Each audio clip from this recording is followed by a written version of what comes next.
Welcome to the Veritas Forum, engaging university students and faculty in discussions about life's hardest questions and the relevance of Jesus Christ to all of life.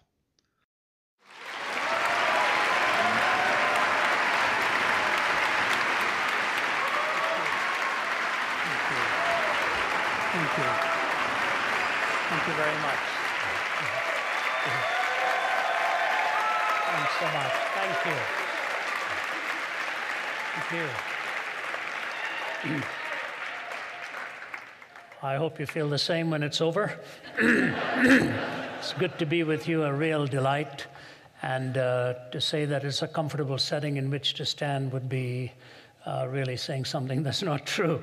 It's happy to be here, a delight to be here, but very daunting a task and a subject before me. The only comforting thing to me is that the MC is called Michael, and my colleague who will help me with the Q&A time is also Michael. So it's nice to have two archangels beside me as I begin a session such as this. I'm just coming off a week of writing.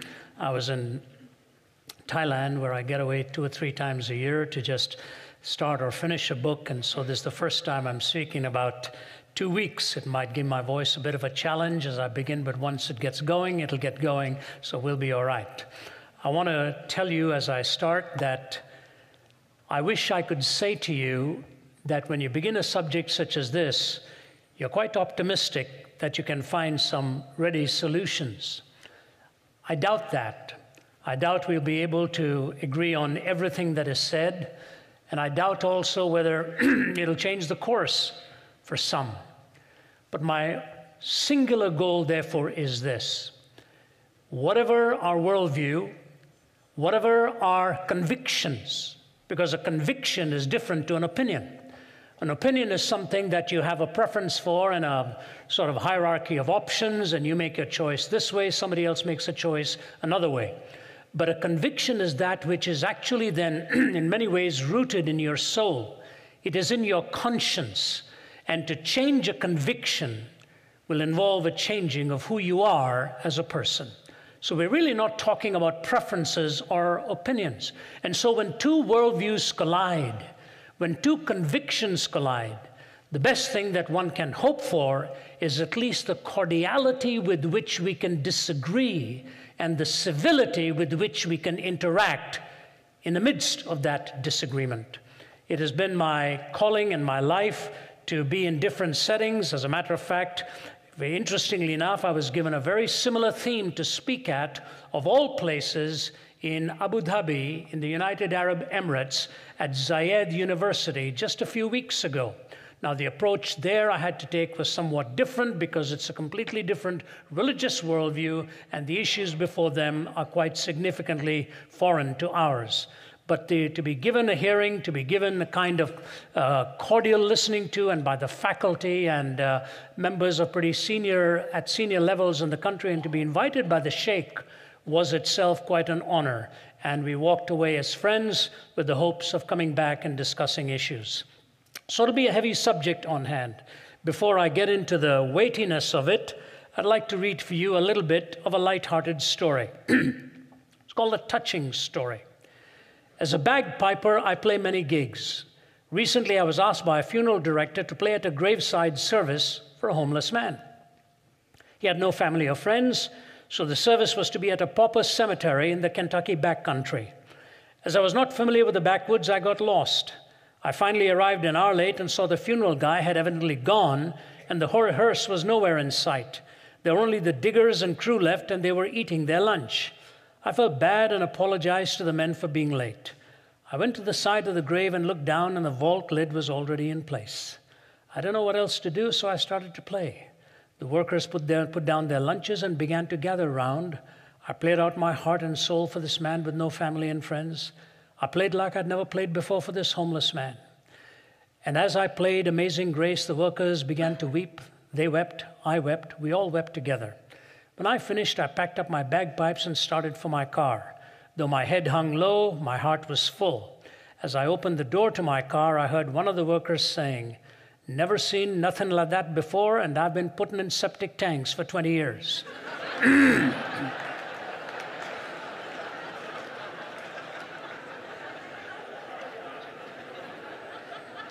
Never seen nothing like that before, and I've been putting in septic tanks for 20 years. What a way to end that with amazing grace. You know, there's nothing like being completely out of touch with what is actually going on around you. You may come away feeling rather elated or rather deeply moved or profoundly touched, only to find out you actually said nothing pertaining to what the people were there about. And it can often happen in talks such as these, or in conference especially, where ideas of truth are dealt with, that you can come away saying an awful lot and not getting to the nerve of what it is we really need to address. I hope I don't make that mistake. But my goal will be to get you thinking and to move you in the direction of trying to understand why we even are at a context like this. Why is it that we are in a setting here in the United States talking about tolerance? Maybe 15, 20 years ago, when the issues were being discussed hotly and debated, it sort of set the stage for where we were to get to in these matters. And now the divisions are rather deep. The sensitivities are right at the core, at the outer surface, and it is so easy to offend. And when you do something like that, it is never done with impunity. The cost can be very heavy when wrong things are said with a wrong motive or a wrong attitude, and especially at an academic arena such as this.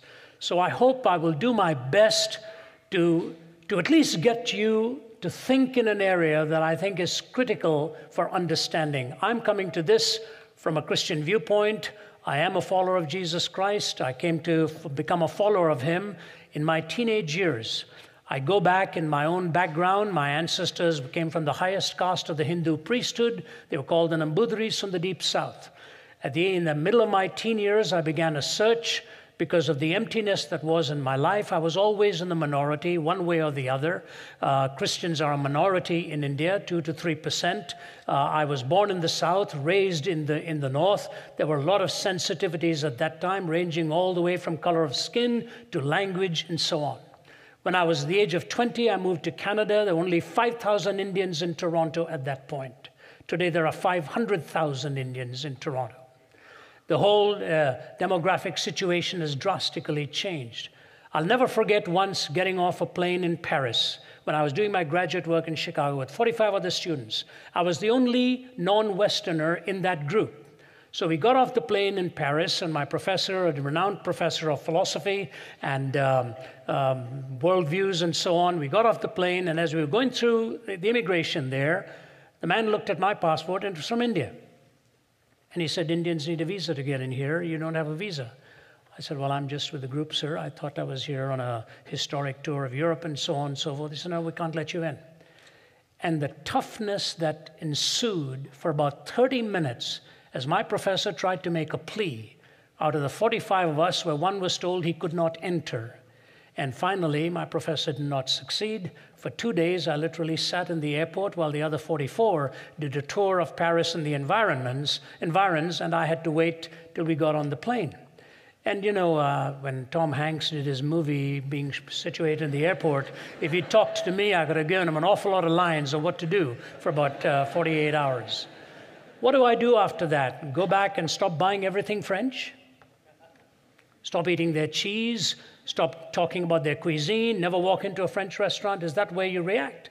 No, they were living with some laws. I was not aware of them. I'd not dealt with it correctly. I did what I was told to do, but ended up in that situation.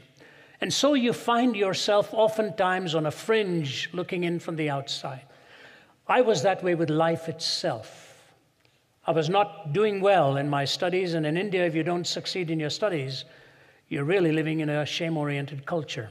So at the age of 17, I attempted to take my own life. And there I lay in a hospital bed, for the first time really cracking open a Bible on my own. And that's where my spiritual journey began. So as I talk to you tonight, I'm not talking sort of off the cuff. I'm not talking disconnected from the reality of a life that pursues meaning or from coming from a minority background, a minority world. I'm coming to you, hopefully, interacting in a way that we can make sense out of our diversities and our differences and learn to live even with our disagreements. I want to trace for you what I see as the progenitors, the ideas that brought us to this point. And so what I'll do is I'll take an extended period of my talk to set up these three moods that came about, I believe, in the 1960s, that were forever going to change the West, especially the United States. And then in the last moment, I'm going to hang a small piece of thought on these three pegs and tell you what the bottom line is on the struggle. I'll lay the groundwork, set up the backdrop, take you to an applicational mode, and after we finish with that, I will have my colleague Michael Ramsden join me, and we will do our best to answer your questions. Many years ago, Daniel Yankelevich, writing in Atlantic Monthly, was talking about the changes in American culture, and he quoted the sociologist Daniel Bell in defining what culture means, and he said this: "Culture is an effort to provide a coherent set of answers to the existential situations that confront all human beings in the passage of their lives." Notice again, please. It is an effort to find a coherent set of answers to the existential questions that confront all human beings in the passage of their lives. But then he goes on to say this: a genuine cultural revolution is underway when it makes a decisive break from the shared meanings of the past. When it makes a decisive break from the shared meanings of the past, particularly those which relate to the deepest questions of the purpose and nature of human life. When it makes a decisive break with the shared meanings of the past. Culture, then, when it's looking to find a coherent set of answers to the existential questions that confront all of us in the passage of our lives, that coherence is sought. But it is assumed in that pursuit that we've got some shared meanings from the past. But a cultural revolution is underway when we make a decisive break from those shared meanings. And we made that break beginning in the 1960s. What were those breaks that were made? How did it all come about? The three moods that took effect. Number one was the mood called secularization. Secularization is the process by which religious ideas, institutions, and interpretations have lost their social significance. It is a process by which religious ideas, institutions, and interpretations have lost their social significance. And since I was relatively new to the West in the 60s, I remember the battles that were raging at that time. The Cultural Revolution underway. Although I was living in the city of Toronto, Canada then, I could just see all the upheavals that were taking place. The volatile issue of that time that was being discussed was really on the sanctity of life and whether the person had the right to abort a baby or not to abort a baby. But in the backdrop was this horrific thing of the Vietnam War, and the young people totally fed up with all that was going on, and the upheaval actually began. But religious ideas then were losing their social significance. How would you have witnessed that? If you'd had people on a platform discussing some social issue and you had a university president, you had a lawyer, you had a medical doctor, you had a homemaker, you had people, experts in counseling and psychology and physiology and all of that, and you put a minister in the midst of that panel, you could be sure that if it were a moral issue, the audience would have concluded that the minister was the most prejudiced of the group. That everyone else was rather objective in their worldviews and so on, that the minister came with rather an agenda and a prejudicial worldview. The problem that began then has lingered and it has gone on. And religious ideas, institutions, and interpretations in the West have been marginalized to a point, if not evicted, where they have lost their social significance. What happens when things like that take shape? I recall reading some poets and some philosophers and some journalists who were beginning to talk about the things that were underway. One of my favorite writers at that time was a man by the name of Malcolm Muggeridge, and I remember Muggeridge's very profound words when he said this: "It is difficult to resist the conclusion that 20th century man has decided to abolish himself. Tired of the struggle to be himself, he has created boredom out of his own affluence, impotence out of his own erotomania, and vulnerability out of his own strength. He himself blows the trumpet that brings the walls of his own cities crashing down, until at last, having educated himself into imbecility, having drugged and polluted himself into stupefaction, he keels over a weary, battered old brontosaurus and becomes extinct. This was Muggeridge, one-time editor of Punch magazine, talking about how we had created boredom out of our own affluence, impotence out of erotomania, vulnerability out of strength, how we were blowing the trumpets to pull down our own cities, and how we were educating ourselves literally into imbecility, where we were pontificating on ideas not aware of the terrain into which we were literally headed. I think it was Huxley himself who said that the dangers that lay ahead of us was that with the increase in knowledge in science and all of that, he said knowledge would become a deadly friend if we did not know where to lay the rules and how to draw the boundary lines for all of these things. It was the English journalist Steve Turner who put it in this way, talking about the 60s and 70s. We now believe in Marx, Freud, and Darwin. We believe everything is okay as long as you don't hurt anyone, to the best of your definition of hurt and to the best of your definition of knowledge. We believe in sex before, during, and after marriage. We believe in the therapy of sin. We believe that taboos are the only thing that are taboo. We believe that everything is getting better despite evidence to the contrary. The evidence must be investigated, and you can prove anything with evidence. We believe there's something in UFOs, horoscopes, and bent spoons. Jesus was a good man, just like Buddha, Muhammad, and ourselves. He was a good moral teacher, although we think some of his good morals were basically bad. We believe that all religions are basically the same, at least the ones that we read were. They all believe in love and goodness. They only differ on matters of creation, sin, heaven, hell, God, and salvation. We believe that after death comes the nothing, because when you ask the dead what happens, they say nothing. If death is not the end, and if the dead have lied, then it's compulsory heaven for all, excepting perhaps Hitler, Stalin, and Genghis Khan.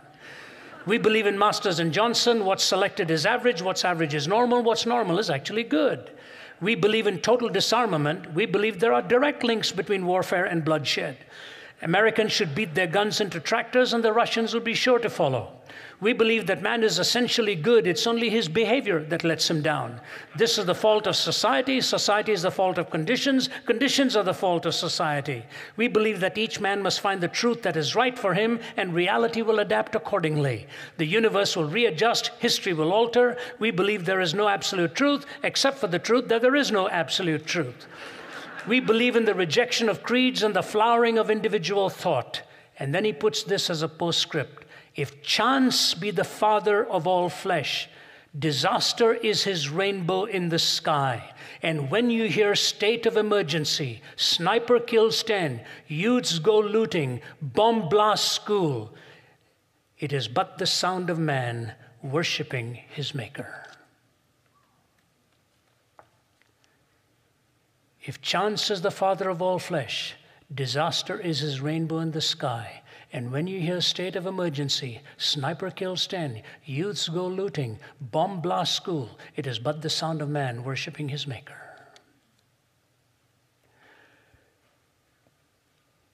Who would have ever thought that we are living today with dangers in areas that ought to have been the safest places in our towns? I remember being invited to Virginia Tech after that tragedy, to Colorado after the tragedy there and the shooting. And the day after the shooting in Newtown, we got a call wanting to know, could we come there and help people's lives, try to be put back together. If chance be the father of all flesh, that's the kind of worship you end up seeing expressed in such settings. What's the problem here? The problem, as I see, is not with secularization per se, because ultimately we really don't want a theocracy. We don't want a religious authority ruling the country. History is replete with pathetic examples of what happened when power was arrogated to those who, instead of representing God, started to play God. Wherever the church became a state church, the exploitation of the masses became horrendous. And the entire French Revolution, as the lid was tightened and tightened and tightened, as Robespierre and Voltaire began to react, when the lid was blown over, so went religion at the same time, because of how they had seen it as abused, and abused so many of its people at the core. Same thing happened in Germany prior to the Reformation. But if secularization comes to mean the eviction of the sacred in the public square, where it's not given a free chance at its discourse, that's when you run into the big problem of what I call necessary definitions. C.S. Lewis, for example, leads us in a solution here, but let me move back a little bit. In the 1980s, in the city of Atlanta, Georgia, where I make my home, there was a tremendous trial going on for one of the world's leading pornographers. His name was Larry Flynt. They said his stuff was so perverse that it actually made Playboy magazine stuff look tame. But Larry Flynt had a brilliant lawyer who had one goal in mind. He had a goal of erasing distinctions in the way he questioned the witnesses. So first of all, it took them over 5 days to find the first member of the jury, because in order to be a member of the jury, Flynt's lawyer did not want you to belong to a church. If you belonged to a church, you could not qualify to be a fair juror in terms of making any judgment on pornography. They finally got that jury together. And when the witnesses were being questioned by Mr. Flynt's lawyer, he would ask them something like this: have you ever been into an art gallery? Yes, sir. Have you ever been into an art gallery where you've had to pay to get into that? Yes, sir. Have you ever been into an art gallery where you've paid to get into it, where you've seen the paintings of undisrobed people by the great masters of art? Yes, sir. Would you please now explain to the jury why you believe that to be art and my client's stuff to be pornographic? And of course, on a witness stand, what are you going to say? You're going to get into a philosophy of art discussion? No, but if you're sitting at a table one-on-one with a lawyer, I thought to myself, if he gave me a chance to talk about this, I would probably have a tough time and would try to. I'm not a philosopher of art by any stretch of imagination, but I did study moralist philosophers and their reasoning and moral theory and so on. And so I would have said something to him like this: do you remember the story of Michelangelo when he began his paintings? And he started to paint disrobed people. His teacher one day looked at him and said, "Michael, why are you doing this?" He said, "Because I want to see man as God sees man." He said, "But you're not God." And a fascinating discussion followed. Point one, worthy of discussion. But point number two, C.S. Lewis's challenge here is so immense. It is something like this. In his philosophical journey to Christ, in an allegorical form, he tells it in the book A Pilgrim's Regress. The reason he calls it regress rather than progress, and this year, by the way, is the 50th anniversary death of C.S. Lewis. He died the same day that John Kennedy was shot. I think Aldous Huxley Lewis and John Kennedy died on the same day, 22nd November 1963. So 50 years have gone by since the death of that great apologist.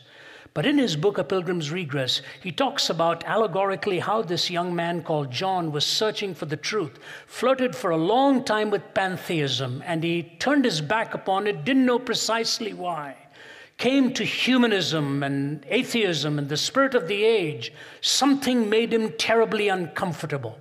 It was only after he found his life in Christ, he said, he took a regressive journey because he had the answers for why it was he had turned away from the other options that were given to him.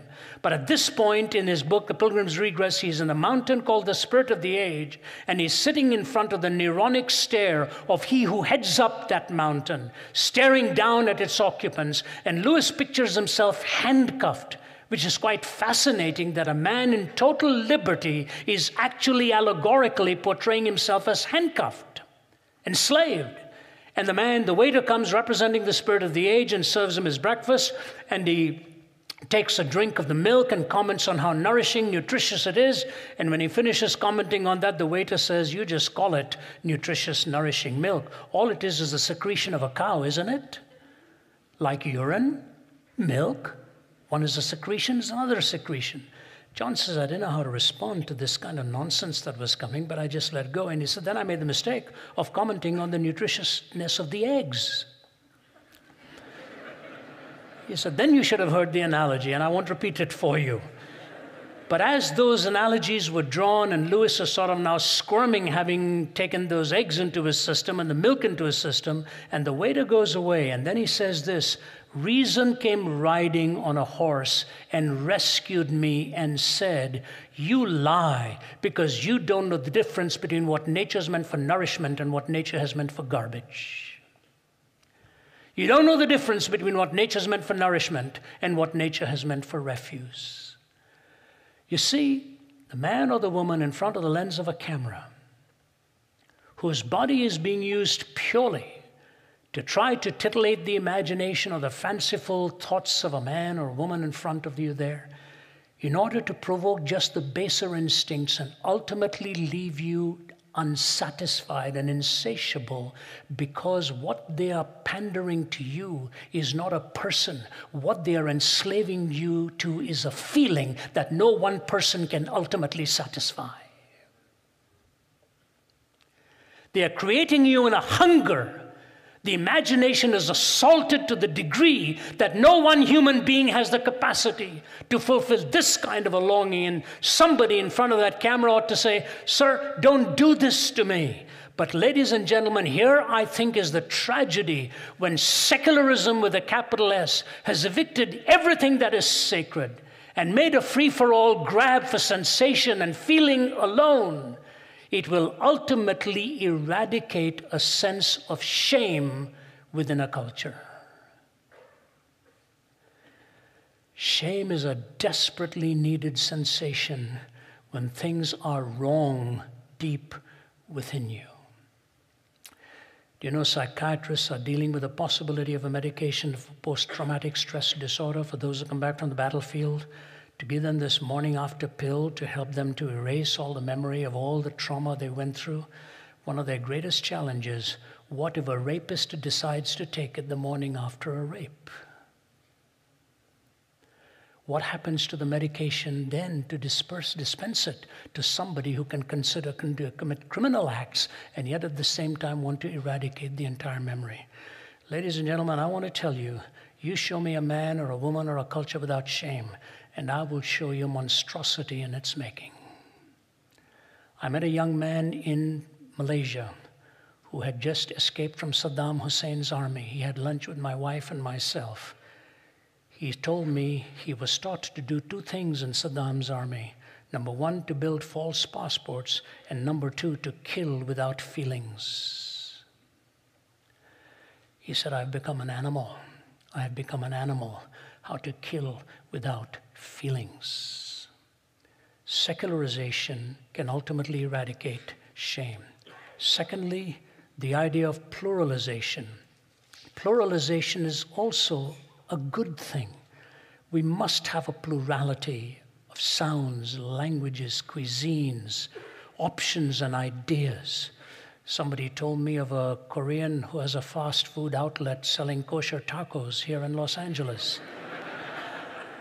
You talk about a born capitalist. He knows exactly what he's doing. When I arrived in Canada, there was only one Indian restaurant in Toronto, and that was a fake. When I sat down there, I said, this boy's either never been there or he thinks we've never been there. This is not Indian food. People often ask me why Indians die young, and I say because God needs the chefs for the marriage supper of the Lamb, so he's taking the Indians up first. You know, a mouthful of Indian food is the closest thing to ecstasy you will ever find. And so I go in there. I love the pluralistic society. I'm a product of a pluralistic culture. If Canada hadn't opened its doors to me and my family, there would never have been the possibilities that we have now enjoyed. Pluralization, defined ideologically, is where there's a competing number of worldviews available to its members and no one worldview is dominant. The important thing to know is that if that is the case, and it ought to be the case, it is very legitimate, but at the same time, if pluralism or pluralization is extrapolated to mean relativism, then we are on a deadly course again. I don't often tell this anymore. In the early days I did, so if it's familiar to some of you, you'll have to forgive me for it. But years ago when I was first starting out, I was in California, not far from here, and I was speaking at an open forum, presenting various ideas. And one professor from one of the nearby universities came up to me at the end of a talk with a packed auditorium, and he said to me, "So you're presenting a defense of Christianity?" I said, "Yeah." He said, "I'd like you to give a talk one night this week on why you are not a Hindu." So an American gentleman. I said, "Why do you want me to do that?" He said, "Because I've become a Hindu." I said, "So you want me to talk to you in front of the whole auditorium on why I'm not a Hindu?" He said, "No, I'll bring my whole class and we'll take you on." He was baiting me. I didn't bite. So I said, "You know, sir, I don't like to do things like that." I tried to cheer him up a bit. I said, "When you throw mud at others, not only do you lose a lot of ground, you're bound to get your hands dirty as well." He didn't think that was very funny. So he just looked at me and said, "Are you going to do it or not?" I said, "I tell you what, I'll make a deal with you. On the final night, I'm presenting my total defense of why I believe Jesus Christ is who he claimed to be. You bring your students and they can tear me apart then." It's all right, have it your way, I'll bring them. So he brought them and he sat, and I had to avoid looking in his direction because his body language is totally distracting me from my subject on hand. And at the end of it, he came up to me and he said to me, he said, "You know what?" He said, "You don't understand Hinduism." I said, "I don't?" He said, "No." He said, "No, you don't." He said, "If you understood it, you would never have said the things that you did about the kind of logic they use and this and that and all of that." I said, "I was basically talking about the logic of the law of non-contradiction and so on. Why do you even talk about my lack of understanding in it?" I said, "Look, I'm not trying to impress your students. Let's go out and have a bite. You pay, I'll pray, we'll have lunch. Let's go."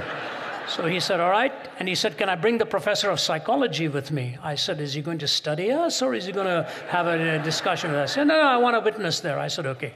So he sat down, and while the psychologist and I enjoyed our meal, this boy hadn't put a morsel in his mouth. He'd just taken all the placemats from our table and every other table, and he was drawing out his argument. He was a professor of philosophy at the institution, a fine American gentleman, and then he was drawing out this basic idea. He said, "Mr. Zacharias," he said, "there are two types of logic." Actually, that is wrong. There are many more, but you don't stop a person that soon. He said, there are two types of logic. He said, there is the either-or logic. The either-or logic. Either this or that. It's the law of non-contradiction. Either this proposition or not this proposition. And that is a Western way of thinking. I said, "No, it is not." He said, "Yes, it is." I said, "No, it's not." He said, "Yes, it is." I said, "No, it's not." He said, "Who are you to tell me no, it's not?" I said, "All right, continue." He said, "And then there is the dialectical system, a la Karl Marx, to try to find the classless society, not the owner or the employee, but you find both of them in that classless society, a la Hegel. The thesis spawns a antithesis, and you bring together for a synthesis, from a thesis to an antithesis to a synthesis. And that's how history moves in the dialectic. What Hegel had in his ideationalism, Marx took in his material theory, and he's giving me all this big talk, It's the both-and system. It's not either or. And he said, it's an Eastern way of thinking. I said, "No, it is not." He said, "Yes, it is." I said, "No, it's not." He said, "Yes, it is." I said, "No, it's not." He said, "Why do you say these things?" So he went on to say, he said, "You see, Ravi, in the Eastern way of thinking, contradictions are not a problem. You can take two mutually exclusive statements and accept both of them. Your problem is you are studying philosophy like a Westerner with the either-or rather than an Easterner with the both-and. If you studied Eastern philosophy with the both-and, the contradictions wouldn't bother you. We'd all be believing the same thing." I said, "Are you finished now?" "Please have your lunch, sir," I said. "Enjoy it." I said, "I have only one question for you.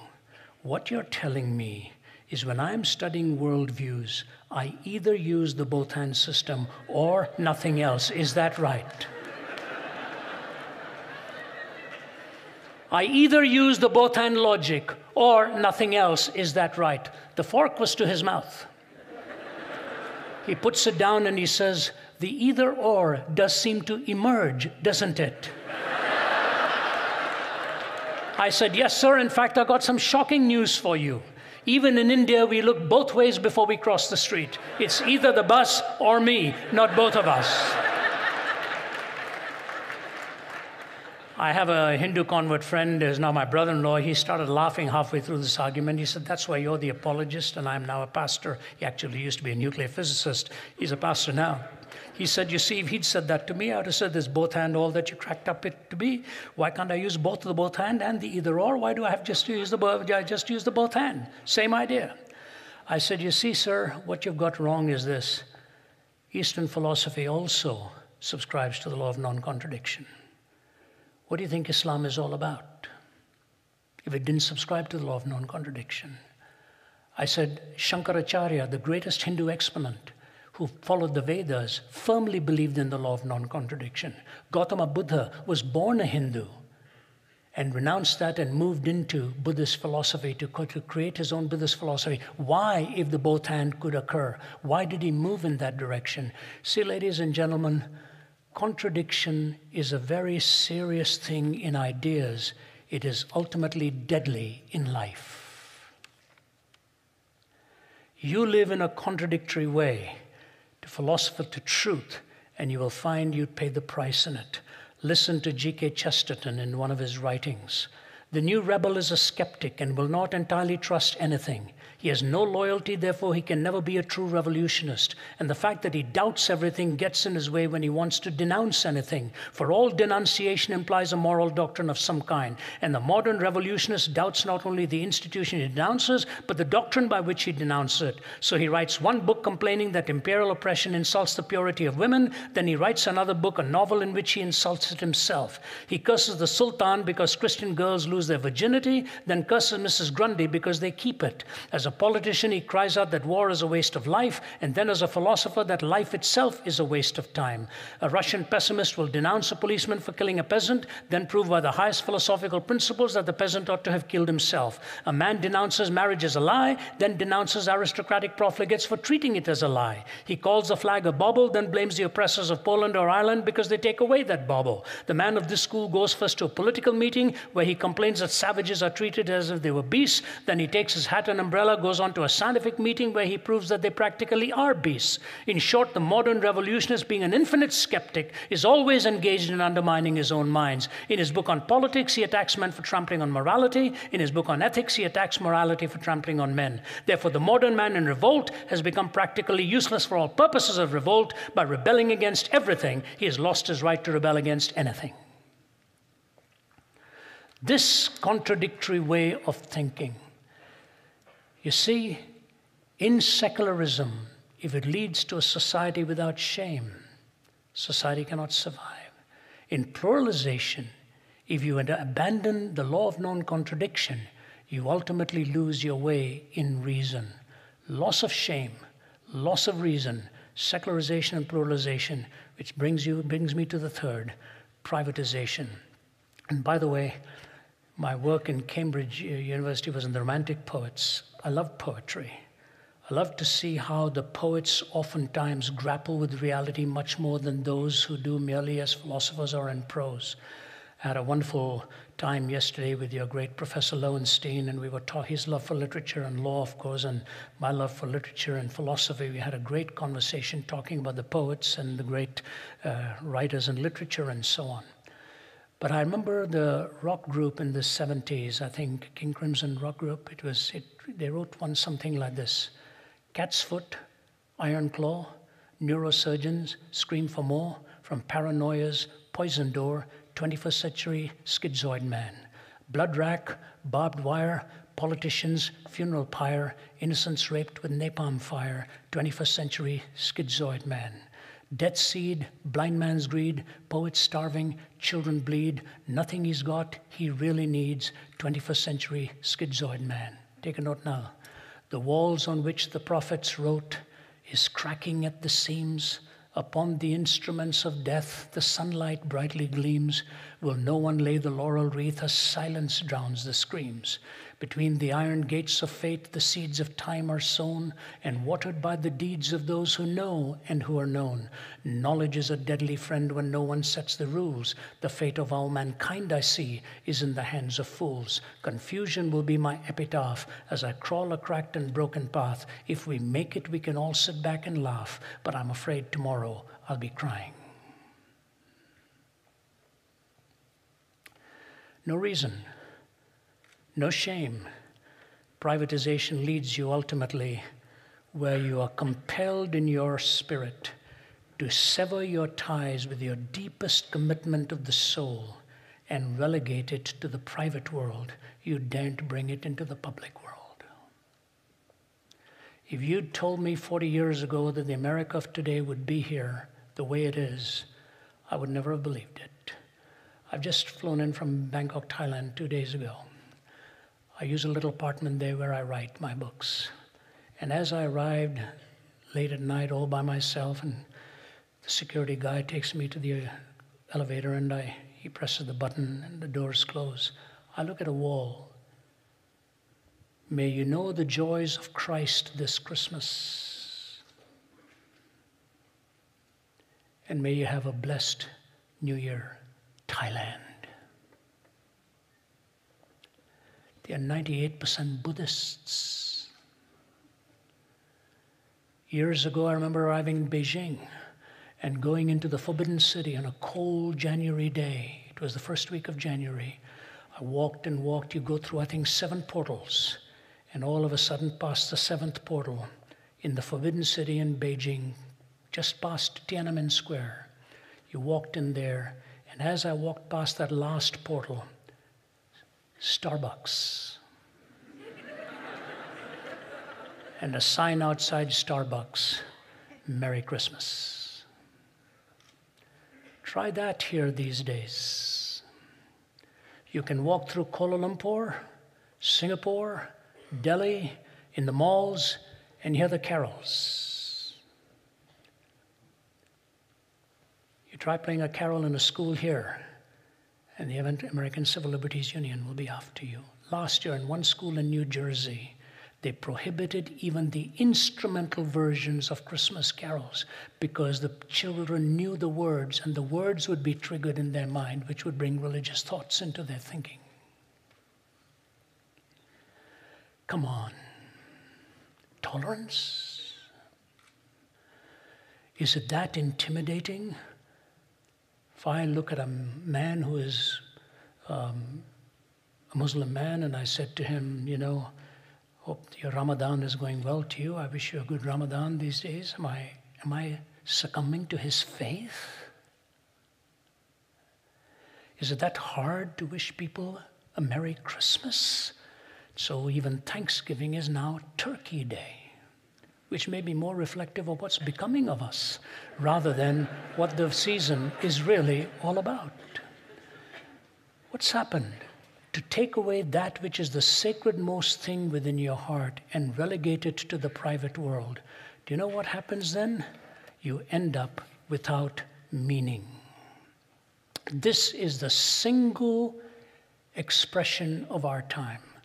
When I was 17 and tried to take my own life, I was not independent in my thinking. There were many others who were in the same category. And I traveled through the campuses all over the globe, and I find young people coming and telling me the same thing, struggling with meaning, trying to make sense out of it. This morning I had 45 minutes with a man who's a complete skeptic. It doesn't all make sense, says he. It doesn't all make sense. In the spiritual world, in the world of your faith and your belief, your connectedness in the deepest confines of your soul, if they are relegated only to the private, it is an amputation and breaks away your connection with meaning. Secularization, no shame. Pluralization, no reason. Privatization, no meaning. Can I take the consequences and anchor it for you now? It is this. Cultures ultimately reduce themselves to 3 forms of manifestation on moral issues. Based on this backdrop, three forms. I want you to follow me carefully. The words are big, but the ideas will become clear. I think Paul Tillich was the first one who talked about in these terms. There are 3 kinds of culture: theonomous, heteronymous, and autonomous. Theonomous, not a theocracy. Theos meaning God, nomos meaning law. The idea in a theonomous culture is that God's law is so self-evident within the human heart that there are some imperatives within you that find a consensus in society. That's God's law in you. The nomos, the law of the theos, God, is so ingrained in your soul that there is an emerging consensus within society of certain norms that everyone agrees in are noble, or the opposite of them being evil and not to be pursued. If there is a culture today that comes close to a theonomous culture, I would say it is India. They refer to themselves in Hindi as Dharti ke Aadmi, the people of the soil. Their music talks about it, their lyricists talk about it, their poetry talks about it. The values that the culture tries to hold on to, principally respect for the parents, love for the children, the transmission from generation to generation, the closeness of the family tie, all of those values they consider ingrained within them. They say it's deep within them. There's a theonomous nature to it. It's not identical, but it's close to a theonomous culture. But then you get a heteronymous culture. What is a heteronymous culture? Heteros meaning different, nomos law, a different law, where there are two distinct sets in operation. There's the controlling few and the masses down here. In secular terminology, Marxism is a heteronymous culture, where the handful at the top dictate everything for the masses below. In religious terms, Islam functions as a heteronymous culture. Either the ulama or the imam or whoever, the dictates are given to you from above, and the masses are then told to follow along. There is a heteronomy to it. The law comes from above, dictated to the masses, whether you want to do it or not. And then there's an autonomous culture. The autonomous culture, autos meaning self, nomos meaning law. You're a self-law. You're a law unto yourself. You follow your individual autonomy. America would not fit into a theonomous culture. It would not fit into a heteronymous culture by definition. We pride ourselves in the fact that we are an autonomous culture. So here's the question. If we are an autonomous culture, do we respect the autonomy of each individual? If I respect the person who disagrees with me and wants to live a totally materialistic life, ought not that compliment to be returned and give me the privilege of having my autonomy and my choice to follow God and my choice to follow where I believe the truth has led? Autonomous cultures pride themselves in being self-driven and individually driven. But I'll tell you what, there are some questions that bait the hook. Will turn the questions towards people like me or others, force us to answer it under the guise of an autonomous culture. But the moment my view is not in keeping with the view that wants to be heard, it's switched into a heteronymous culture, and I'm dictated to and told this is exactly what I need to believe and not what I actually believe. This bait and switch that has taken place is striking, absolutely striking.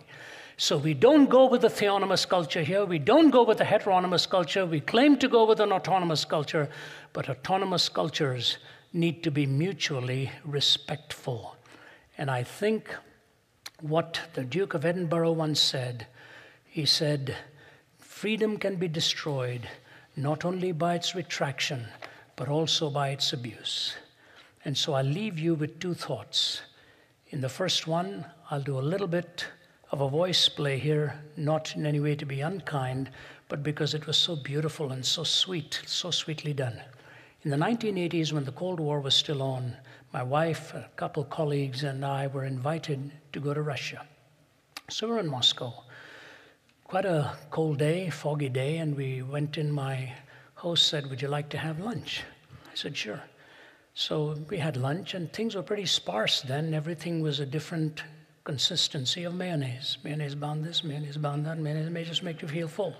But you know, people were struggling. You looked at the empty shelves and you said, what are we to mock that? So the waitress was a lovely Russian gal, bilingual, and she spoke in a sweet voice, and we finished our lunch, and then she leaned over very nicely and said, "Would you like to have some dessert?" So my host said, "Well, things have changed. We can also have dessert." I said, "Oh, that'll be lovely. What do you have?" She said, "Ice cream." We said, "What else?" "Ice cream." We said, "Oh, okay. Yeah, we'd like to have some ice cream. What flavor would you like?" We said, "What flavor do you have?" "Vanilla." We said, "Any other flavor?" "No, vanilla." So the man on the left said, "Would you like to have vanilla ice cream for dessert?" I said, "Yes, we would." He said, you know the genius? She actually walked away from here thinking she gave you a choice of desserts. That's what this game of tolerance can become. We're actually given the idea that we have a choice. Is it true? It ought to be true. And that's why Os Guinness is right. He thinks civility is a better word than tolerance, where you may learn to accept what another person believes, but you don't have to celebrate it, and in civil manner, you disagree. A cartoon I saw years ago with Dennis the Menace sitting in front of his lemonade stand. Sign, all you can drink for 10 cents. So a little guy stops and puts up his 10 cents, and Dennis the Menace takes the glass and pours a wee little bit into his glass and gives it to him. In the next frame of the cartoon, he's looking bewildered, saying, what? You know, in the third frame of the cartoon, Dennis is saying, I says it's all you can drink for 10 cents. That's who says it's all you can drink for 10 cents. Is that what tolerance is becoming? We tell you what it all means. That's who tells you what it all really means. I hope not. Daniel Yankeliewicz's article ended by the survey of many American couples, and he ended by saying the stakes are high. If you feel it is imperative to fill all your needs, and if these needs are contradictory or in conflict with those of others or simply unfillable, then frustration inevitably follows. To Abby and to Mark as well, self-fulfillment means having a career, having a career and marriage and children and sexual freedom and autonomy and being liberal and having money and choosing nonconformity and insisting on social justice and enjoying city life and country living and simplicity and graciousness and reading and good friends and on and on. But the individual is not truly fulfilled by becoming ever more autonomous. Indeed, to move too far in this direction is to risk psychosis, the ultimate form of autonomy. The injunction that to find oneself, one must lose oneself, contains the truth any seeker of self-fulfillment needs to grasp.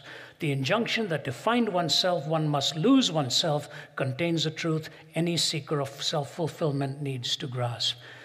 I could have saved him millions of dollars of research if he'd read the Gospel of John. That if any man come unto me, can deny himself, take up his cross, and follow me. There was a man in Pakistan, a medical doctor, who became a devout follower of Jesus Christ. We were telling our stories to each other. I said to him, what happened? He told me the long story from whence he had come, what happened, and the transformation that happened in his life when he began to follow Christ. He said, Ravi ji, a respectful term within our language. This gentleman's from Pakistan, so he spoke Hindi, Urdu, and all of that. He said, Ravi ji, I was a hostile skeptic. I hated anything about anyone that claimed the truth. He said, in the closing sentence of this message that I had to listen to because my wife took me there, the man speaking said, in surrendering, you win. In dying, you live. In surrendering, you win. In dying, you live. Christ invites us to ultimately die to ourselves, to find out the beauty of the real self he has made in you and me, and make that beautiful person who learns to live even in a contrary society, shining a light in a dark world. If you told me at the age of 17 that that would be my calling in life, I would never have believed it.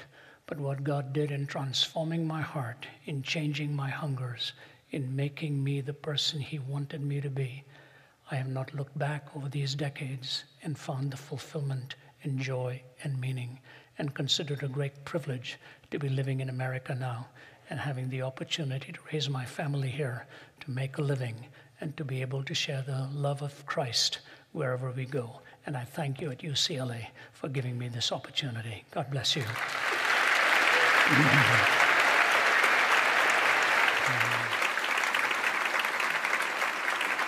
At this time, Dr. Zacharias, would you like to introduce Dr. Ramsden? It's a real honor for me to have Michael Ramsden come all the way from Oxford. He just landed about 1:30 this afternoon.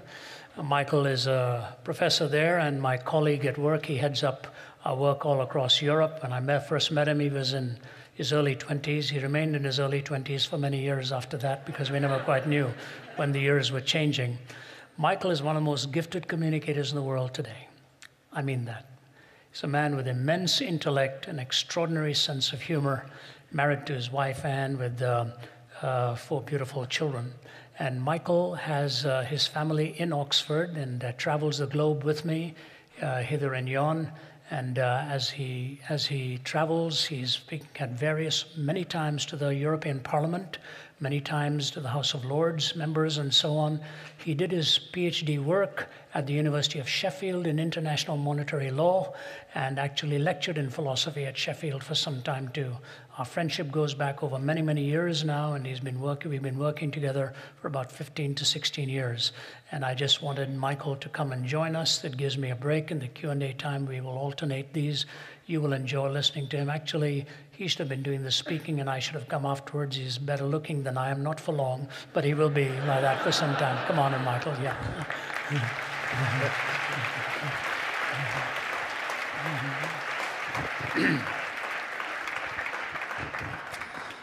At this time, those who wish to ask questions may make their way to the microphones here at the front.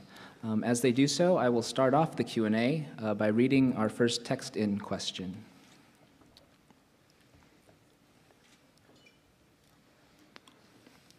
This question is for Dr. Zacharias.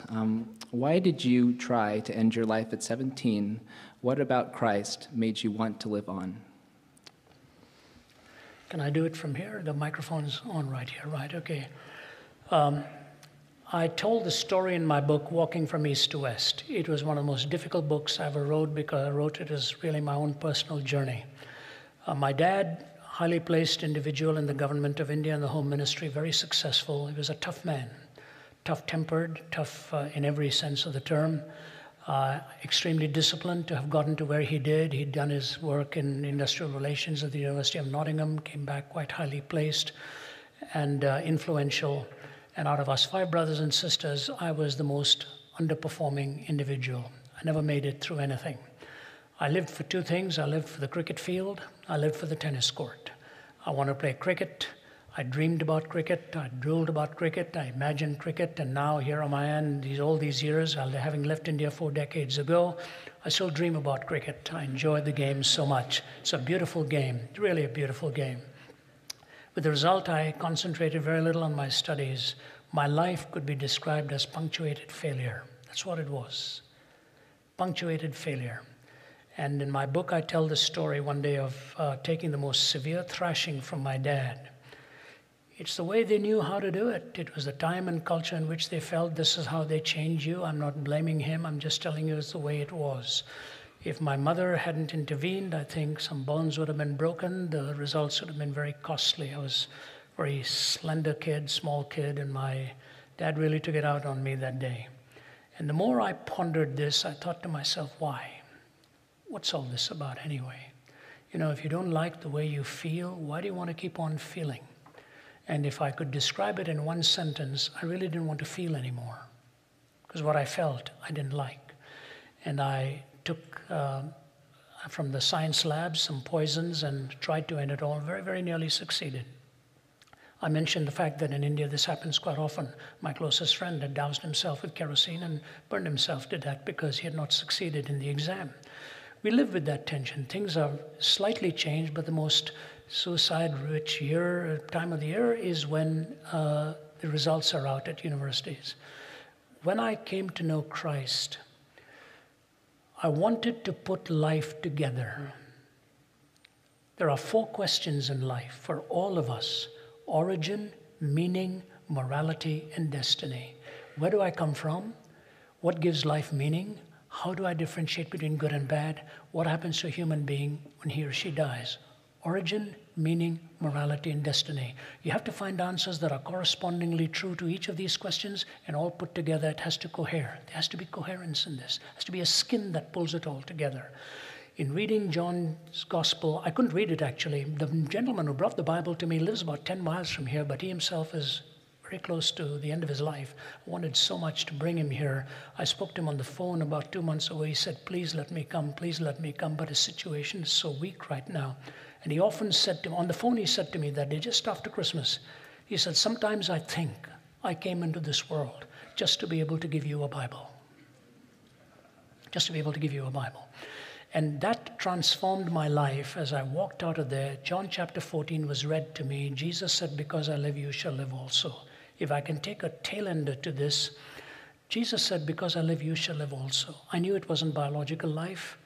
I trusted in him with the little prayer that I prayed and walked out of there and followed up with it with men and women who could teach me the scriptures, and life changed. One by one, the rest of the family, including my father, mother, all became followers of Christ. Even though we'd come from a priestly background, we'd lost the message of Christ somewhere along the way. When my mother died in her 50s, my dad asked me if I would preach at her funeral in Toronto. I struggled with it.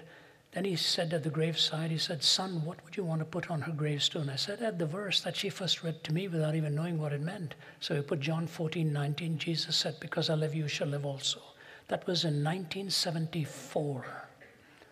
In the 1990s, my wife and I, my wife's from Canada, went into Delhi. She said, can I see your grandmother's grave? You talk so much about remembering as a little boy going to that funeral. I said, honey, I don't know if you can find it. I tracked it down, went to the only Christian cemetery in Delhi, went to the registrar, found the register, tracked it down, found out I was only 9 years old in the mid-50s when she had passed away. Walked over to the plot, there was nothing visible. I hired a gardener with a shovel. I said, I'll be happy to pay you. Please dig this soil and find the stone. So he's digging and digging and digging, and all of a sudden he strikes a stone. So he's gently moving it away, pouring water, moving it away, pouring water. And all of a sudden the words begin to emerge. The name of my grandmother, the date of her birth, date of her death, and then these words. Jesus said, because I live, you shall live also, John 14:19. The verse that brought me to him, that's on my mother's grave, was originally put on my grandmother's grave about something about which none of us as a family actually knew. The threads all came together. When Jesus came into my life, he didn't change what I did, merely he changed what I want to do. And I must tell you, because my father, if he were here, would tell me, he passed away, he said, tell him this truth too. I left from the bottom of the class to the top of the class after I came to know Christ and never left the top. Prior to that, my father used to say, center forward in football and fullback in studies. He never said that afterwards, so that's part of the story, yeah.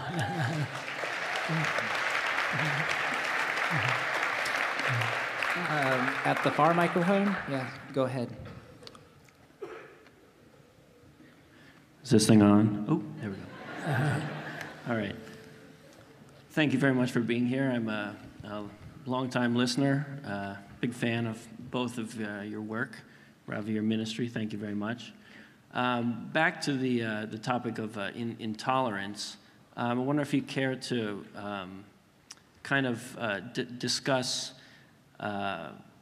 intolerance on the personal level versus intolerance on like the institutional level, because it seems that intolerance on the personal level, it's like, oh, okay, you know, I can walk away and I won't see that person again, and that's that. But when it gets into the institutions, whatever that may be, whether it's, you know, the local Rotary Club or the government or anything like that, you know, quite a hierarchy. Just wonder if you care to discuss that a little bit.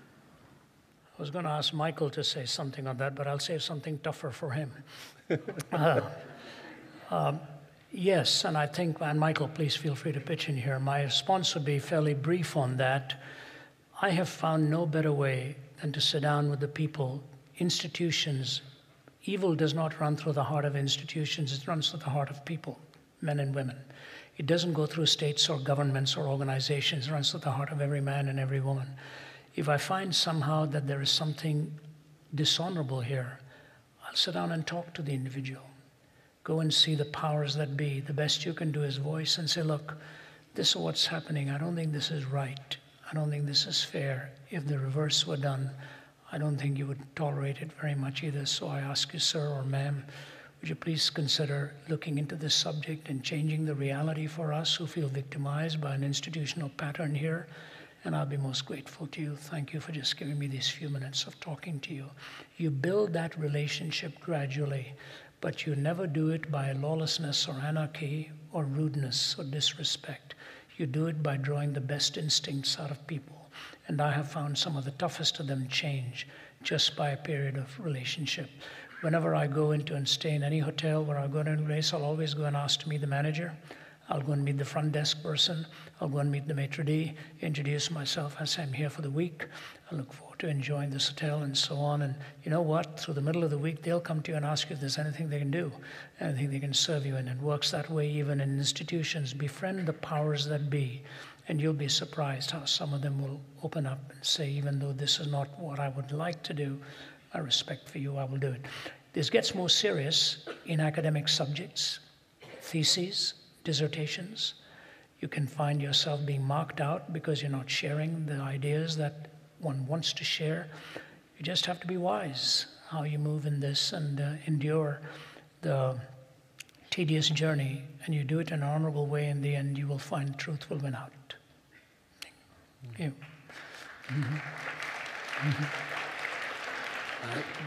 Dr. Ramsden, would you have anything to add? I mean, I may have been interpreting your question slightly differently, but when it comes to tolerance at an institutional level, I think, I know certainly in Europe we've got ourselves in a little bit of a confusion here. I got a letter from the British Home Office, which is it used to be called the Home Office, which deals with justice. Part of its things in the British political system, it looks after the police force, it looks after the law courts. And they used to have a little motto that said, building a free, just, and tolerant society. And I can remember the first time seeing that logo thinking, I have a feeling that only 2 out of these 3 are possible. And let me just explain to you what I mean by that. The word tolerance has come to be defined today, we're not quite sure exactly what it means. Either it means, well, we just accept and agree with everybody. But historically, that wouldn't be right. And in the past, when you talked about tolerating someone, the first thing you're assuming is you disagree with them. Because you don't tolerate what you agree with, right? I mean, if you agree with someone, you're not tolerating them, you're agreeing with them.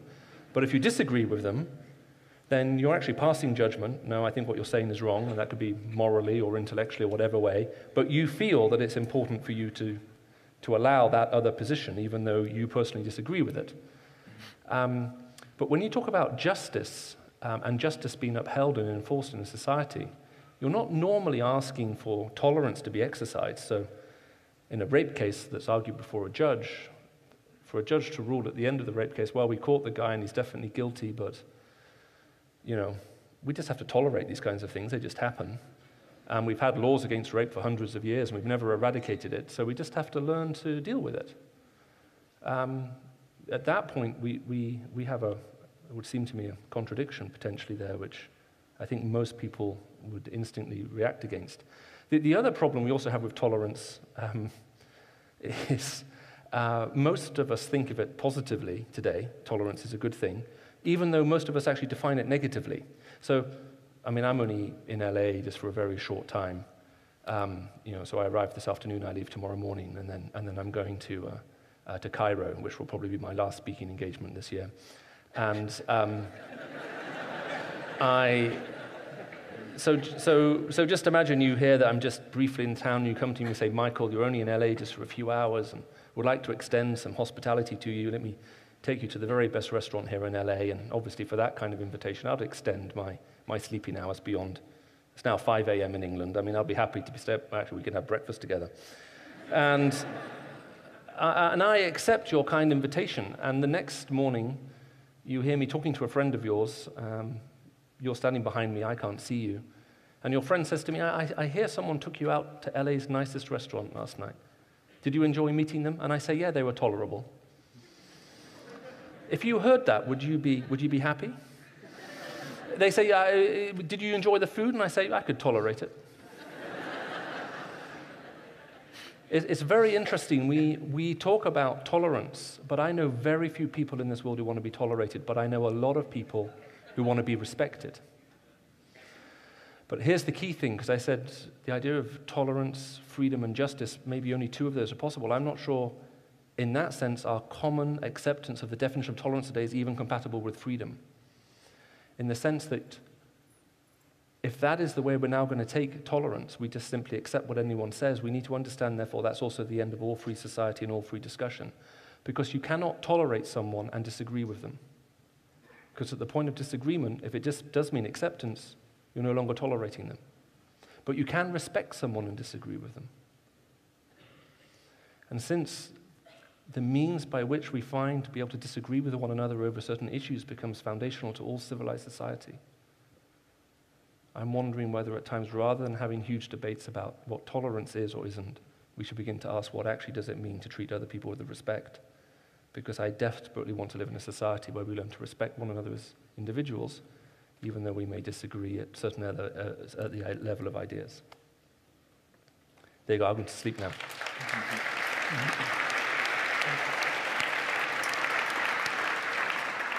We'll take another live question over at the other microphone.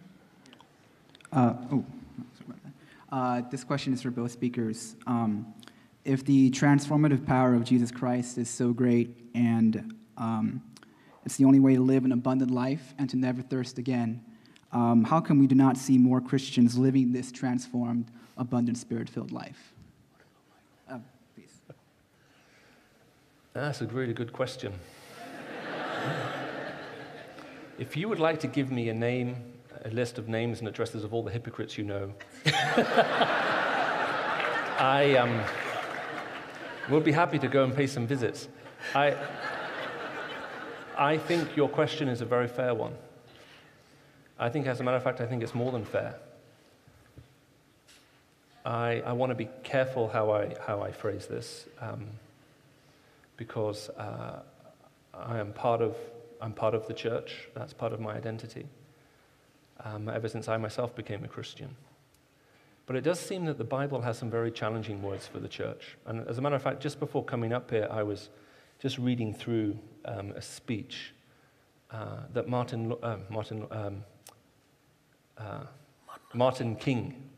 Dr. Martin Luther King gave. Is that right? That's right. And sorry, I'm in America, right? So I'm in the right country. Just checking. And when he was put in prison, he very famously wrote a letter from prison, which is a very impressive letter to read, his letter from Birmingham jail. All the more impressive when you remember he wrote that letter from memory. And I always knew he was a political activist, and I knew various things about him. I had no idea how well read he was. And you can always tell something about someone when they're writing a letter and they're making reference both to philosophy and to law and to theology. And he does it so well. But part of his letter, and I think it's something that needs to be heard today, is he says, we're living in America where the church is espousing one thing with its lips, but it's not living it with its life. He says, and therefore, he says, we are breeding a generation of people who've absolutely lost faith in the church, many of them losing faith in America as a country.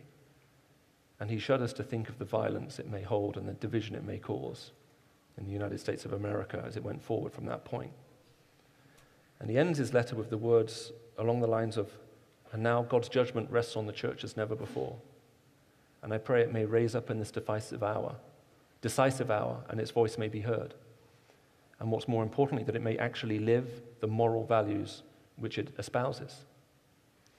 And so I think there has to be a challenge, and I think the Scripture is very challenging to Christians about the way in which we live, and the means by which we live, and the values by which we live.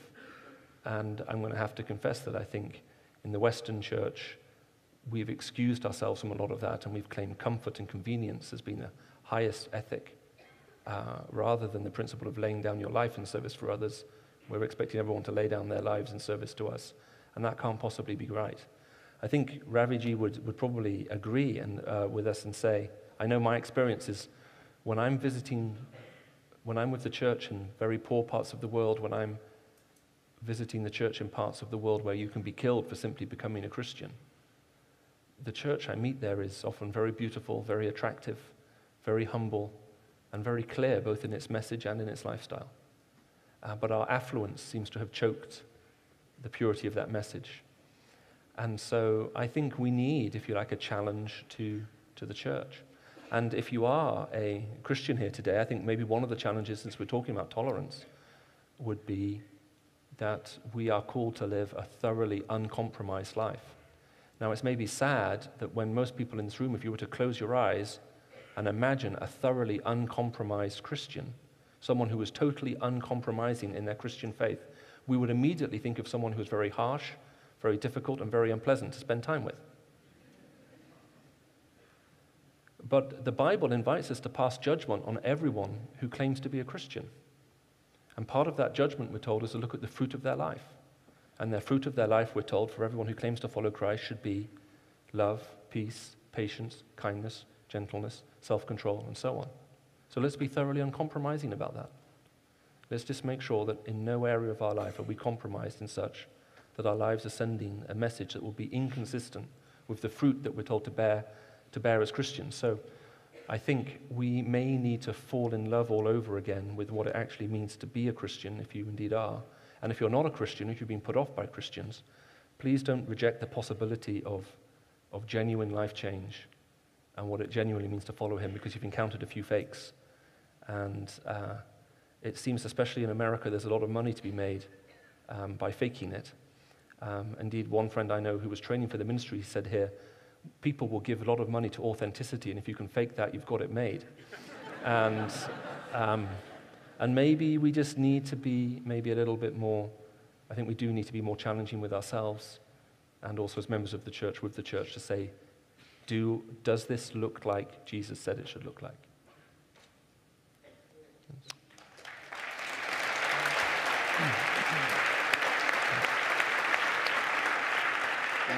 We have a lot of people lined up at the microphone, so I think we'll just try to keep things moving and answer as many questions as we can. Over at the other microphone. Great. Well, I'd first like to thank both of you. I came here today on a whim, and I'm certainly glad I did. So this question is focusing on Dr. Zacharias' talk today, but you're both certainly welcome to answer. As I understand it, and I hope that this hasn't been too reductionist of me, you've noticed three main trends, those focusing on secularism, pluralism, and privatization. And the one that I find particularly interesting is the role between secularism and a loss of shame in society and the implications that could have. Where I guess I see the most tenuous link is the possibility of totally secular societies or a faithless society still having a shame culture, still having a moral basis from some other foundation of moral understanding. I'd just like to hear from both of you what role you think faith has, what role the church has in maintaining morality, and if there is the possibility for that still like moral reasoning in the absence of faith. Again, it's a great question. The most important word, I think, that we need to bear in mind is that the word sacred ought to define what morality means. Because Jesus Christ really did not come into this world to make bad people good. He came into this world to make dead people live.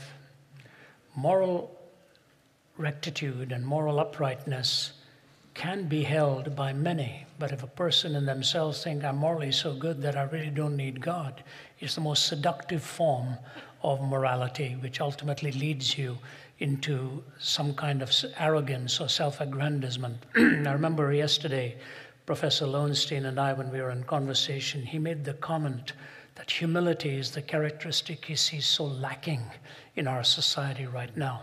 And when you're humble before God, you recognize the need to be transformed. You recognize the need that you cannot pull yourself on. You're up by your own moral bootstraps.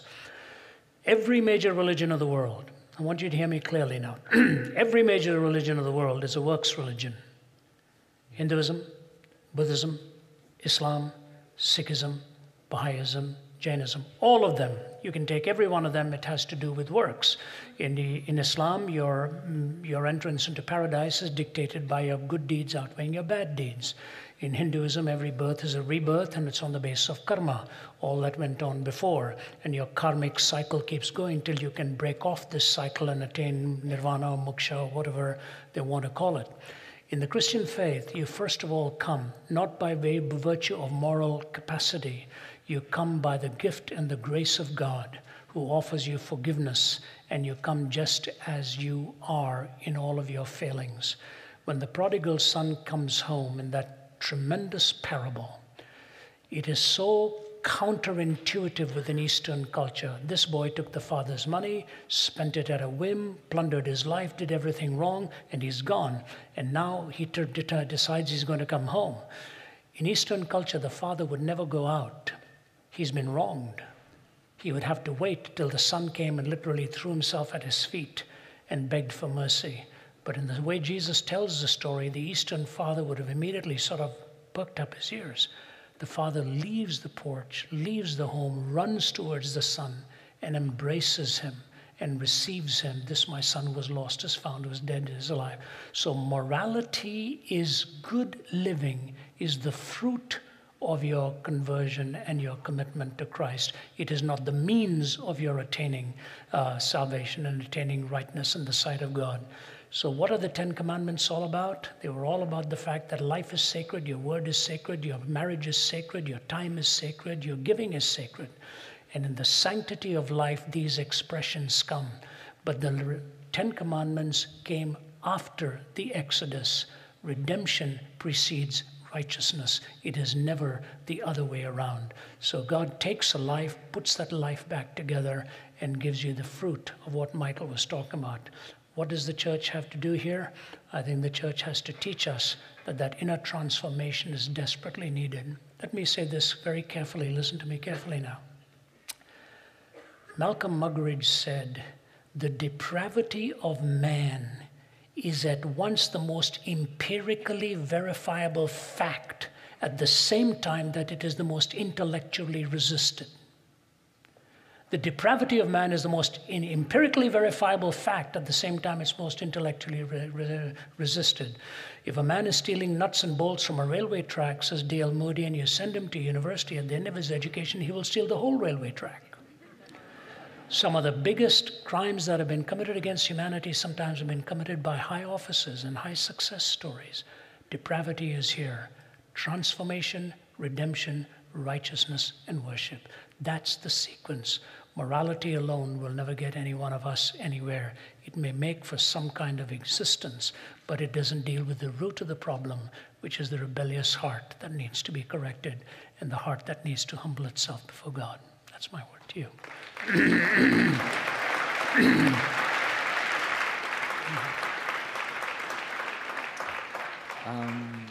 Dr. Ramsden, a word or? Well, no, I mean, I agree with everything that's been said, and I think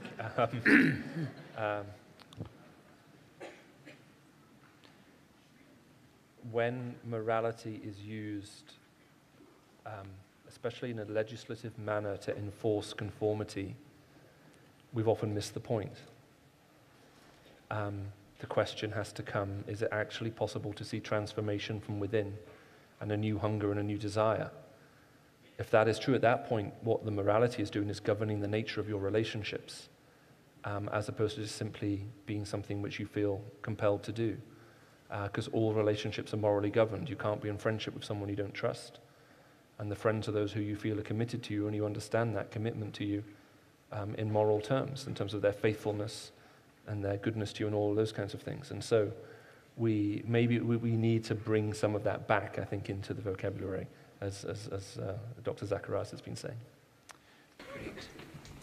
We'll take another text-in question at this time. This question is for both Dr. Zacharias and Dr. Ramsden. What do you say to those who cannot believe in God because suffering exists and cannot believe that a good God would allow suffering?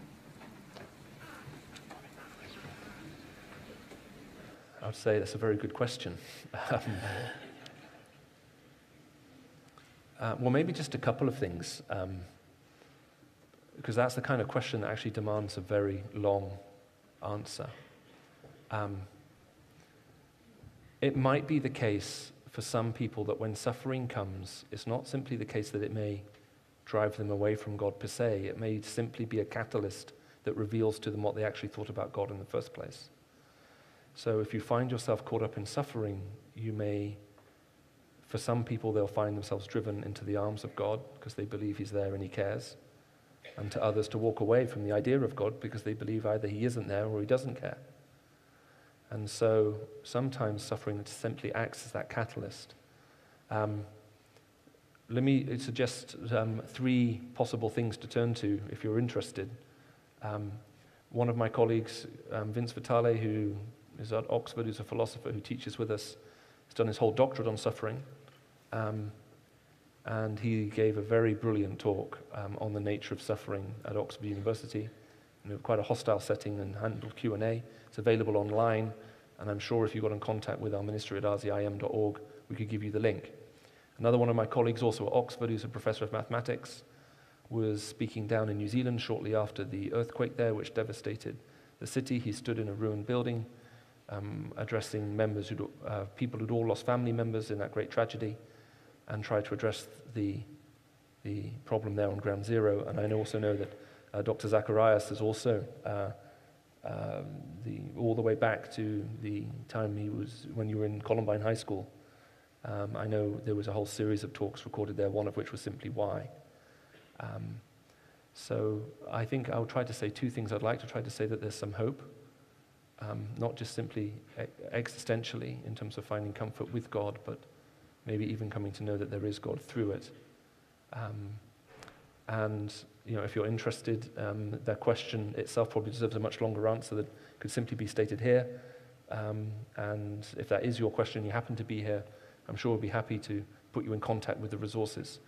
I think we can make you a promise and say if you're not a Christian and you are wrestling with this issue, then we would like to give you those resources for free.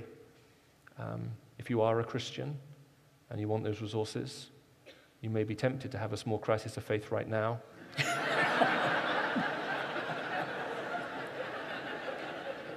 And claim those resources for free, and to you, we'd just like to remind you there will be a day of judgment and accountability. So those aren't for you. Well, Michael, I'll take 2 quick stabs at that. Michael was an answer to prayer for long suffering for many, many years, yeah. We travel together and he keeps us all entertained. His wife has only 2 words all the time while we travel. It's, "Oh, Michael, oh, Michael." And there he comes one after another. There's 2 sides to that question. Let me just defang it philosophically and then move quickly to the application. And Vince and I are in the process of writing a book together on this. He's just sent me an outline. So that's what I was doing actually last week, Bangkok Tech, doing my 3-chapter share of that. Philosophically, it's often, of course, put in tandem with evil. Suffering, evil. Suffering, evil. Why does God even allow evil? And I've often responded that it's very critical to understand the nature of the question. Because when we say there's evil, we assume there's good. When we say there's good, we assume there's a moral law on the basis of which to differentiate between good and evil. When we assume a moral law, we assume a moral lawgiver. Because without the moral lawgiver, there's no moral law. Without the moral law, there's no good. Without good, there's no evil. The question actually ends up hoisting itself on its own petard, as it were. It doesn't know how to defend itself. But here's the killer point of that argument. Somebody may say, why do you need a moral lawgiver to have a moral law? And the answer is very clear in this. Every question raised about evil and suffering is either raised by a person or about a person, which means personal worth is essential to the question. Intrinsic worth is essential to the question.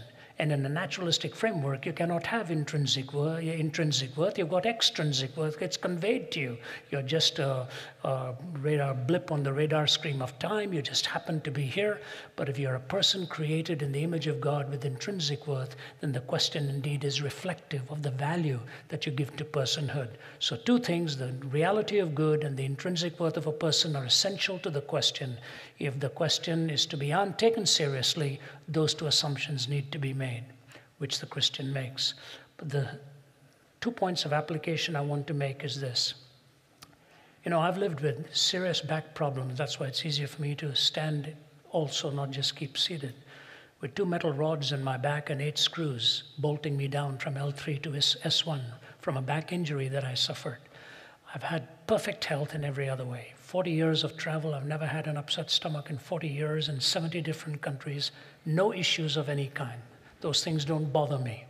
Yeah, I was raised on the streets of Delhi. My mother said he ate everything, and nothing ever, ever bothered him. There was a kind of place where if you went to eat and you spit in the sink afterwards, somebody would tell you, if you went to a distinguished restaurant and did that, what would they tell you? You would tell them, I did go there, and they told me if I wanted to do that, to come here. So this is the kind of food we ended up eating in those kind of settings. Now, what I want to say is this. Through pain, through enduring pain for 27 years, constant pain for 27 years, with 3 herniated discs and stenosis, pain going down your leg, you can easily say, Lord, you've called me to travel. You've called me to do this. Why did you give me a body such as this? I have learned what Annie Johnston Flint said, who lived with cancer, blindness, arthritis of the rheumatoid kind, and she was orphaned. He giveth more grace when the burdens grow greater. He sendeth more strength when the labors increase. To added affliction he addeth his mercy. To multiplied trials his multiplied peace. When we have exhausted our store of endurance, when our strength has failed ere the day is half done, when we reach the end of our hoarded resources, our Father's full giving has only begun. His love has no limit, his grace has no measure, his power has no boundaries known unto men. For out of his infinite riches in Jesus he giveth and giveth and giveth again. God sustains you. God empowers you. God enables you, and you draw closer through many of those times of agony. And the one thought I leave with you is this.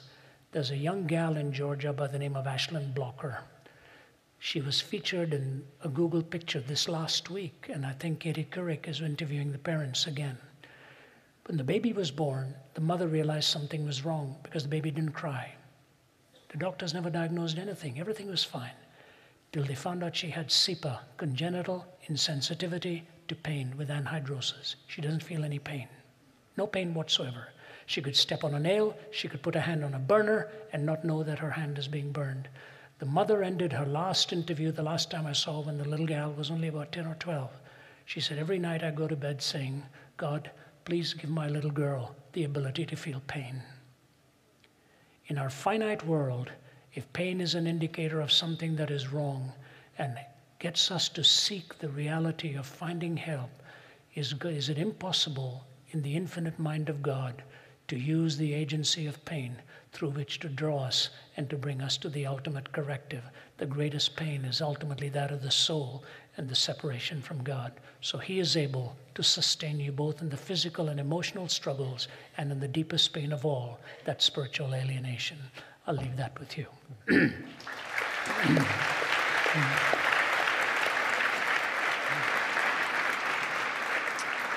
At this time, I think we'll be taking our last question, unfortunately, and we'll do it over here at the microphone. Hello again, Ravi G. Super job. 2 thumbs up. This question is not for Ravi G, the scholar, or for the lecturer or the academician. This question is for Ravi G, the man of God. And I'm a firm believer in prayer. I just want to know if you would pray for my 2 brothers, Darren and Gray, that they would come to know Jesus Christ as Lord and Savior. I will do that. You catch me immediately afterwards. Give me the name. We'll have a couple of minutes, and we'll do that. Thank you.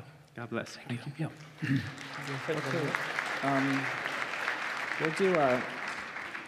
We'll do one more. I think we have. Go ahead. Don't worry, I'll keep this brief. Well, I really respect what you're doing, but I just, coming here out of a whim, I was just curious, you speak of tolerance and, respectful discourse, and I really want to believe in that, but I was just curious as to your opinion on, having what we could say as a respectful discourse as far as, like, LGBT rights and stuff like that, where it seems like a certain ideology would be have a strong conviction on that, and I want to know what would be a good way for to get a good, respectful conversation going for more progress in that regard?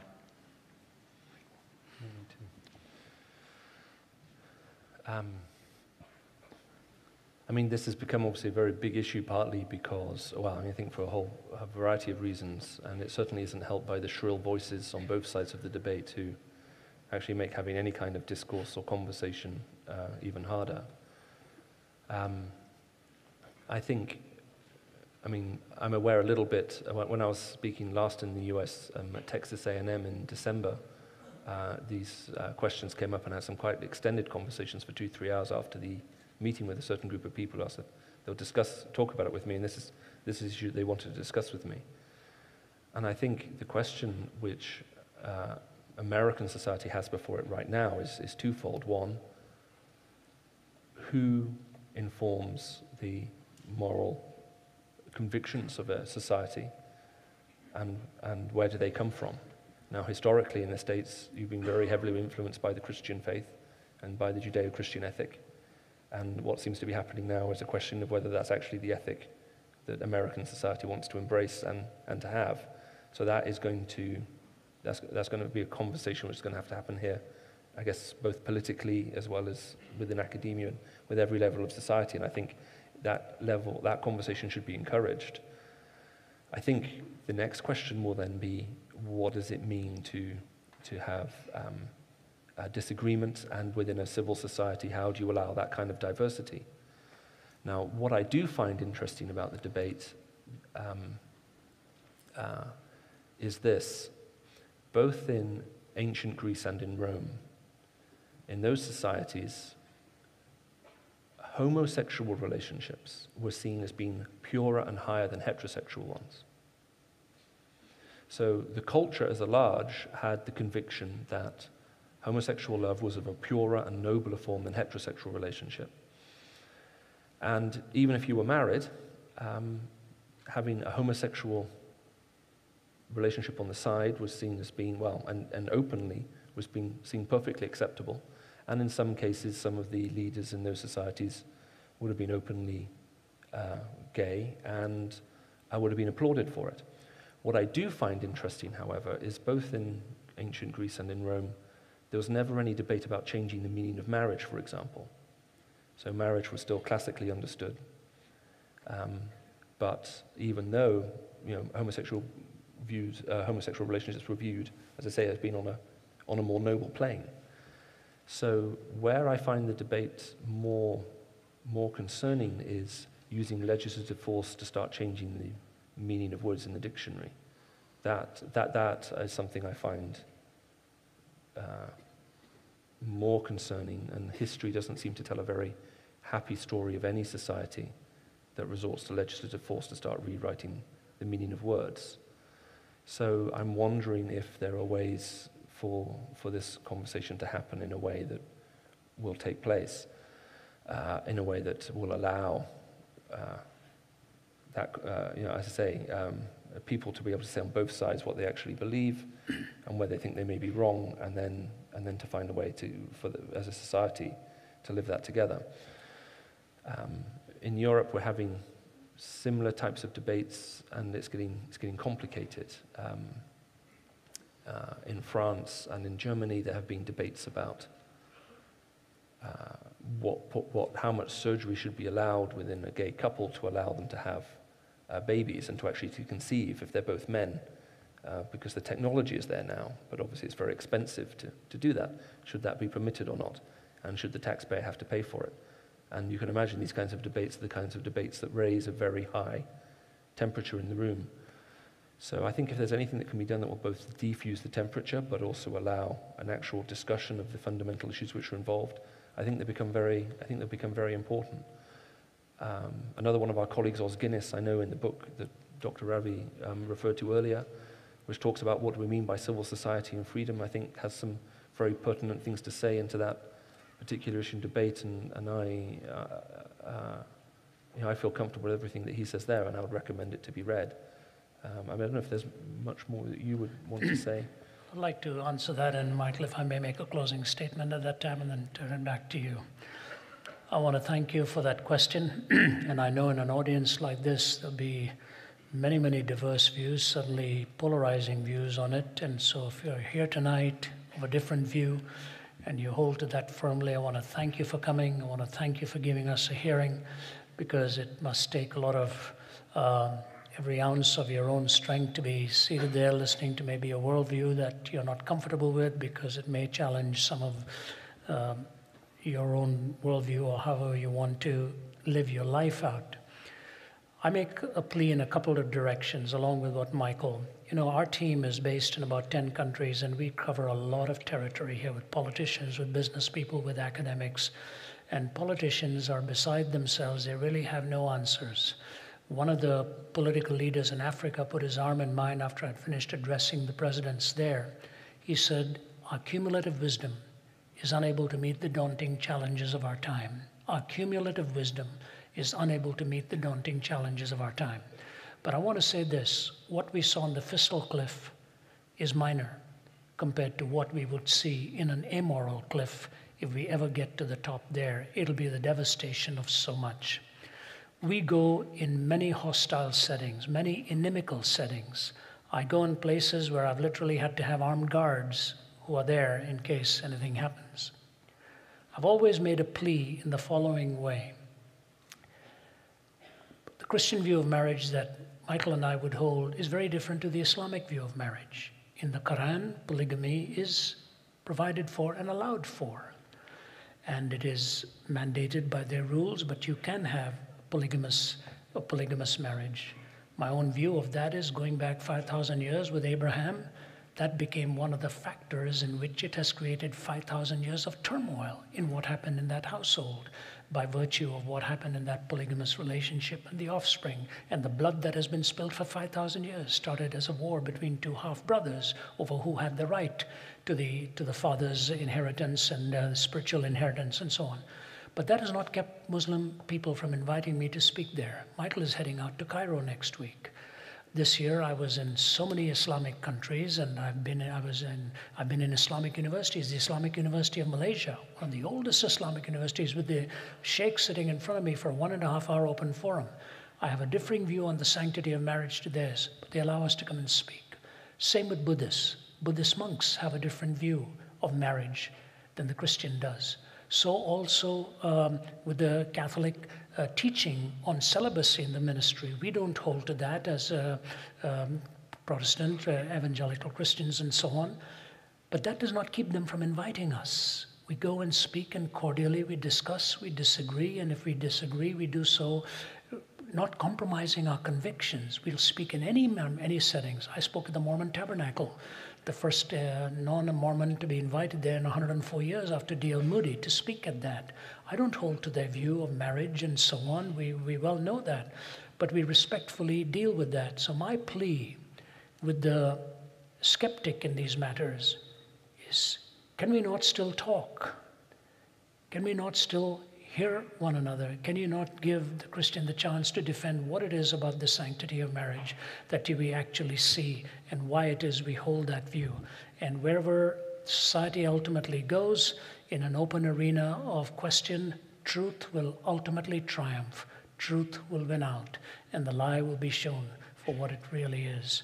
We are committed to be followers of Christ, and we will preach His word, and I thank you for giving us that opportunity. Let me just close with this simple illustration. Last year, after 40 years of travel, I experienced something that I hadn't experienced in a long time.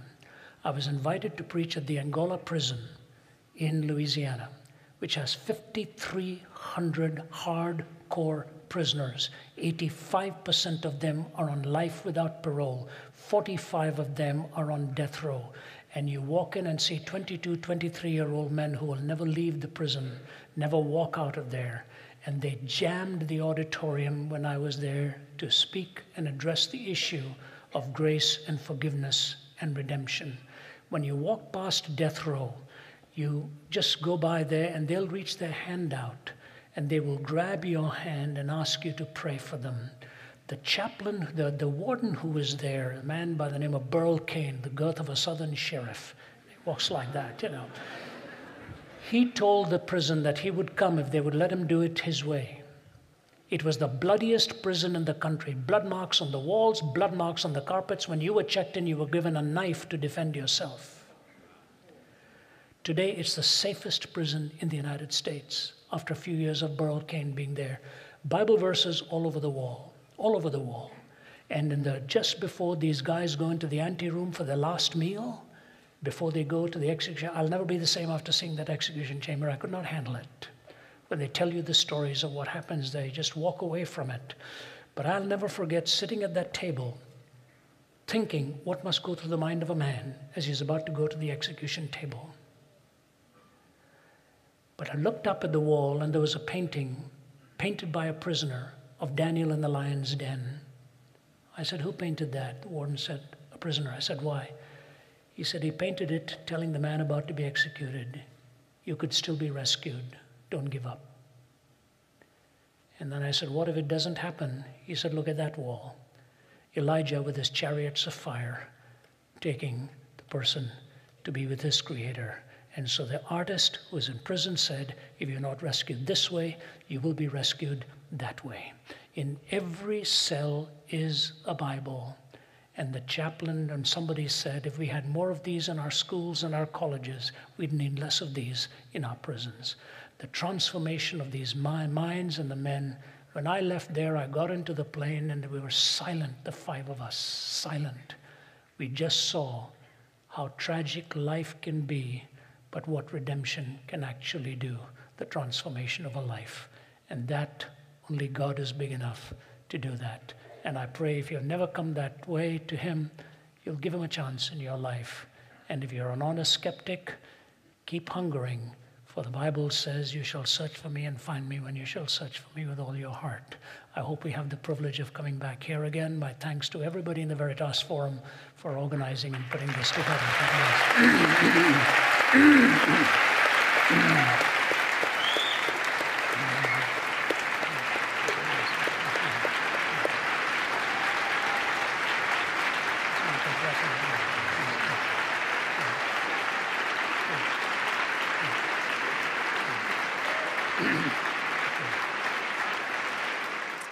For more information about the Veritas Forum, including additional recordings and a calendar of upcoming events, please visit our website at veritas.org.